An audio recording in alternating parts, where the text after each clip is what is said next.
వి gold trusted gold buyers తాకట్టులో ఉన్న బంగారాన్ని విడిపించి ఈ రోజు ఉన్న మార్కెట్ ధరకే కొనబడును. మరిన్ని వివరాలకు సంప్రదించండి 77107720. ప్రస్తుతం మనతో పాటు ఆలగడ్డ ఎమ్మెల్యే అఖిలప్రియ ఉన్నారు. మహానాడు ఏర్పాట్లు ఎక్కడి వరకు వచ్చినాయో ఆవిడ మాటలను తెలుసుకుందాం. హలో మా మహానాడు ఏర్పాట్లు ఎక్కడి వరకు వచ్చాయి? మహానాడు ఏర్పాట్లు బ్రహ్మాండంగా జరుగుతున్నాయండి. కొన్ని లక్షల మంది వచ్చే ఈ ప్రోగ్రామ్కి కూడా అటు అకామిడేషన్ కావచ్చు, స్టేజ్ దగ్గర కావచ్చు, లేకపోతే సెక్యూరిటీ వైజ్ కావచ్చు, భోజనాల విషయంలో కావచ్చు, ఎక్కడ కూడా ప్రజలు కానీ ఎవరు కార్యకర్తలు కానీ ఇబ్బంది పడకుండా అన్ని విధాలుగా అన్ని జాగ్రత్తలు కూడా తీసుకోవడం జరుగుతుంది. రోజు ప్రతి సంవత్సరం కూడా మనం మహానాడు చేసిన ప్రతిసారి కూడా ఒక కొత్త ఉత్సాహాన్ని క్యాడర్లో చూస్తున్నాము. సో లాస్ట్ టైం జరిగిన దానికన్నా ఇప్పుడు ఇంకా కొత్త ఉత్సాహంతో ప్రజలందరూ కార్యకర్తలందరూ కూడా ఉన్నారు. గెలుచుకున్నాము. పడిన ఇబ్బందులు, కష్టాలు, ఆ కేసులు అన్నీ పక్కన పెట్టి ఒక పెద్ద కుటుంబము అందరం కూడా కలిసి ఒక పండుగ వాతావరణంకి ఈరోజు ఇక్కడ కలిసాం కాబట్టి అందరం కూడా చాలా చాలా సంతోషంగా ఉన్నాము. ఎన్టీఆర్ దగ్గర నుండి ప్రతి కార్యకర్తకి మహానాడు అంటే అదో ఎమోషన్ ఎందుకంటారు? ఎందుకంటే ఇది కేవలము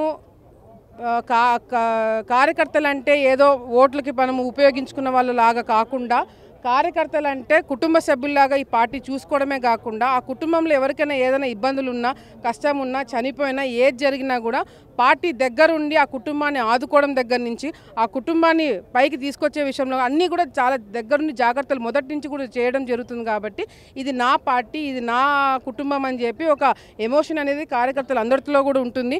ఇది ఏ రికమెండేషన్, ఎవరు రికమెండేషన్ కాకుండా కింద స్థాయి నుంచి కార్యకర్త పనిచేస్తున్నాడా లేదా అనేది కూడా చాలా జాగ్రత్తగా చూస్తున్నాం. కాబట్టి ఈరోజు పార్టీకి ఆ ఎమోషన్ అందరితో కూడా కల్పించడం జరుగుతుంది. కడపగడ్డ మీద మహానాడు పెట్టడానికి కారణం జగన్కి చెక్క పెట్టడానికేనా? జగన్మోహన్ రెడ్డి గారికి సంబంధించిన జిల్లా కాదండి ఇది. ఫస్ట్ ఆఫ్ ఆల్ ఎందుకంటే ఇది కడపలో పెట్టాం కాబట్టి ఏదో జగన్మోహన్ రెడ్డి గారికి చెక్ పెట్టడానికి కాదు. కడపలో పెట్టడానికి రీజన్ కూడా రాయలసీమ మీద ఎంత ప్రత్యేకమైన దృష్టి ఇప్పుడు పార్టీ పెట్టబోతుంది. రాయలసీమ ప్రాంతంలో ప్రజలు చాలా ఇబ్బందులు పడినారు. రాయలసీమ ప్రాంతంలో ప్రజలు చాలా కష్టాలు పడినారు. ఇవన్నీ కూడా దృష్టిలో పెట్టుకొని ఈసారి రాయలసీమ మీద డిక్లరేషన్ కూడా పెట్టడం జరుగుతుంది. రాయలసీమ ప్రత్యేకమైన ఒక గుర్తింపు ఇవ్వడానికి ఈరోజు ఆ సందర్భం ఉంది కాబట్టి రాయలసీమ నుంచి మ్యాండేట్ కూడా ఆ విధంగానే ఇచ్చినారు ప్రజలందరూ కూడా. సో కంపల్సరీ ఈసారి రాయలసీమ మీద ప్రత్యేకమైన దృష్టి పెడతామని చెప్పి ఇక్కడ పెట్టడం జరిగింది. లోకేష్కి ప్రత్యేక పోస్ట్ ఇవ్వాలని కార్యకర్తలు కోరుకుంటున్నారు. ఏ వేదికగా అది జరగబోతుందంటారా? లోకేష్ అన్న గారికి కొత్తగా పదవి ఇవ్వడానికి ఏం లేదండి. Already he is youth leader. ఆయన రాష్ట్రంలో మొత్తం కూడా అన్ని నియోజకవర్గాలు కవర్ చేసి పాదయాత్ర చేసి ఆయన ప్రజల మనిషి అయినాడు. సో ప్రజల మనిషి కన్నా పెద్ద పోస్ట్ ఏముండదు. సో ఈ మిగతాది ఇప్పుడు ఈ 3 రోజుల్లో జరిగే మహానాడు కార్యక్రమంలో లోకేష్కి ఇప్పుడు కాకపోయినా ఎప్పటికైనా సరే ప్రజలందరి గుండెల్లో ఆయనకు ఒక పోస్ట్ ఉంది. ఆయన ప్రజల మనిషిగా మిగిలిపోయినాడు. సో డెఫినెట్గా ఆయనకి మంచి పొజిషన్ రావాలా, రాష్ట్రంలో ప్రతి ఒక్కరిని కూడా ఆయన దగ్గర తీసుకొని రాష్ట్రాన్ని ముందుకు తీసుకెళ్లే దిశలో ఆయనకి మంచి పదవి రావాలని మేమందరం కూడా మనస్ఫూర్తిగా కోరుకుంటున్నాం. మహానాడు ప్రోగ్రామ్కి ఎంతమంది అటెండ్ అవ్వబోతున్నారు అంటారు?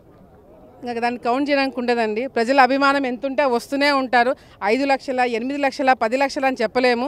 ఎందుకంటే ఈసారి కార్యకర్తలతో పాటు ఎవరైతే పార్టీ వల్ల బాగుపడినారో వాళ్ళందరూ కూడా రావడం జరుగుతుంది. అందరూ కూడా ఒక కుటుంబంలో కలవడం జరుగుతుంది. కాబట్టి లెక్కలేడానికి సమయం కాదు. నాకు తెలిసి 5-8 లక్షల కన్నా ఎక్కువ మంది వస్తారని చెప్పి అంచనా ఉంది. ఇండియా పాకిస్తాన్ తాజా అప్డేట్స్ కోసం డౌన్లోడ్ చేసుకోండి RTV లైవ్ యాప్.